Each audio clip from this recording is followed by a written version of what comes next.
कि election commission ने जिस तरह धांधली ज़दा इलेक्शन ये कराए, और न सिर्फ इलेक्शन बल्कि इलेक्शन से पहले जो इन्होंने एक इलेक्शन कमीशन को जराइम की आमाजगाह बनाया, आज मैं समझता हूँ कि हमें इंसाफ मिलेगा इंशाअल्लाह। और इंसाफ न सिर्फ होना चाहिए बल्कि होता हुआ नज़र आना चाहिए। ये जो कहा जा रहा है कि जी पीटीआई ने इलेक्शन नहीं लड़ा, मुझे बताएं कि क्या हमने आज खुद इलेक्शन नहीं लड़ा? क्या हमने कहा कि हमें आज़ाद डिक्लेयर कर दिया जाए? हमने जब फॉर्म भरे हमने उसमें पीटीआई के नॉमिनी के तौर पर लिखा। इलेक्शन कमीशन ने कहा नया इलेक्शन करा लो, हमने नया इलेक्शन करा दिया। नए इलेक्शन कराने के बावजूद उन्होंने हमें कहा कि नहीं जी आपका इलेक्शन दुरुस्त नहीं हुआ, आपसे इंतखाबी निशान वापस लिया जाता है। फिर हमने बल्लेबाज वाले से पीटीआई नज़रियाती के साथ इलाक़ किया। जब उसकी हमने टिकट जमा कराई, आपको याद होगा आधे घंटे के अंदर इलेक्शन कमीशन ने एक हुक्म जारी किया, आधे घंटे के अंदर, कि इनकी ये टिकट्स रिजेक्ट कर दी जाएं। तो मुझे बताएं कि हमने इलेक्शन लड़ना है कि नहीं लड़ना? लड़ना है। और लास्ट डे है, आखिरी दिन, और सुप्रीम कोर्ट ने रात 12 बजे फैसला सुनाया कि नहीं जनाब इनका इंतखाबी निशान वापस लिया जाए।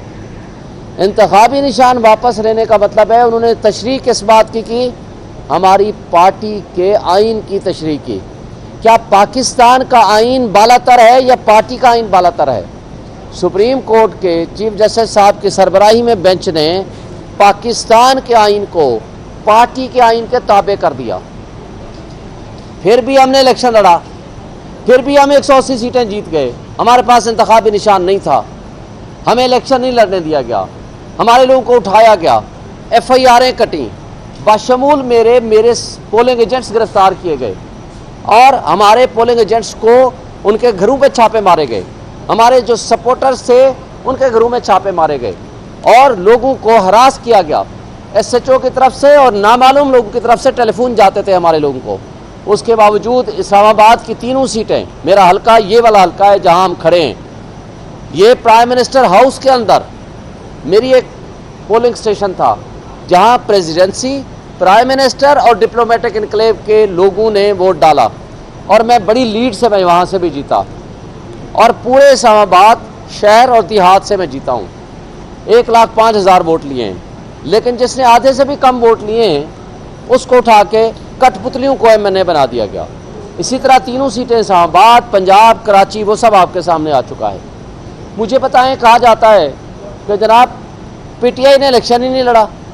भाई हम तो इलेक्शन लड़ के जीत के आए हैं, और हमारे खिलाफ जितनी साजिशें हुई हैं, नॉमिनेशन फॉर्म छीनने से लेकर नॉमिनेशन फॉर्म रिजेक्ट करने तक, और उसके बाद हमारे लोगों को अगवा किए जाने से लेकर हमारे सपोर्टर्स और पोलिंग एजेंट्स को गिरफ्तार और अगवा करने तक के तमाम सिलसिलों के बावजूद हम फॉर्म 45 के मुताबिक 180 सीटें जीत गए।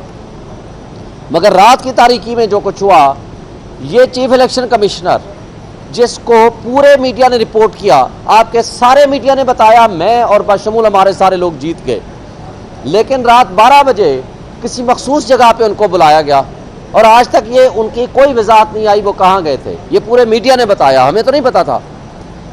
12 बजे जाते हैं, 3 बजे वापस आते हैं, लेकिन जब 3 बजे वापस आते हैं तो रिजल्ट रिवर्स होने शुरू हो जाते हैं। अच्छा जी, वो एक अलग चैप्टर है।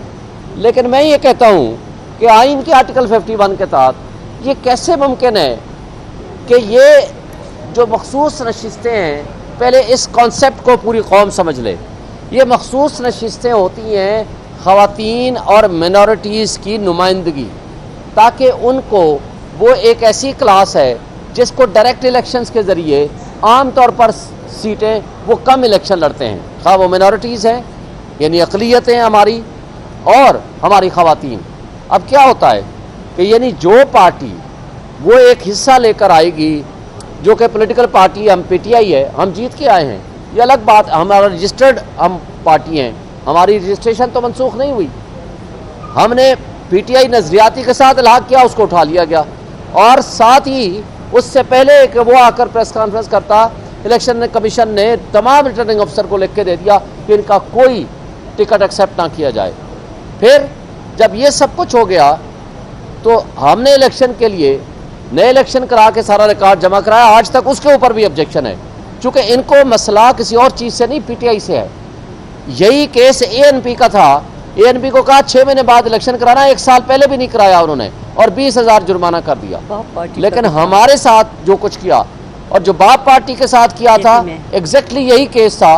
और उनको कहा कि जी आपको ये सीटें मिलती हैं, मगर आर्टिकल 51 बड़ा वाज़ेह है। और फिर हमने सुन्नी इत्तेहाद कौंसिल में आ गए तो कहते हैं कि नहीं जी हम आपको नहीं देंगे। अब मुझे ये बताएं, अब तो सुन्नी इत्तेहाद कौंसिल भी इलेक्शन जीत के आ गई है, प्रोविंशियल असम्बली में भी और नेशनल असम्बली में भी। अब क्या एतराज़ है आपको? लेकिन मसला उनको पीटीआई से है, मसला किसी और आइन और कानून से नहीं है। मुझे ये बताएं कि ये सीटें कोई खैरात में या तोहफे के तौर पर तो इलेक्शन कमीशन का अख्तियार नहीं है किसी और पार्टी को दे दें। यानी जिस पार्टी ने अपना ड्यू शेयर ले लिया, ये हक है ख़वातीन का, ये हक है उन मिनॉरिटीज़ का जिनको मिलना चाहिए। लेकिन पीटीआई की जो सीटें थीं वो उठा के बाकियों को दे दी गई। ये बेसिकली एक गठजोड़ था इनका। अफसोस से कहना पड़ता है इलेक्शन कमीशन का, हमारी इस्टेब्लिशमेंट इसमें सारी करता धरता है और इसके ज़रिए ताकि इनको झूठ के तरीके से एक असम्बली बनवा दी जाए।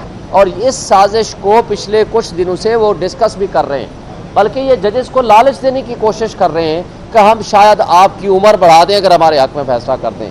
लेकिन जो कुछ हो रहा है ये ना आईनी है ना ये कानूनी है।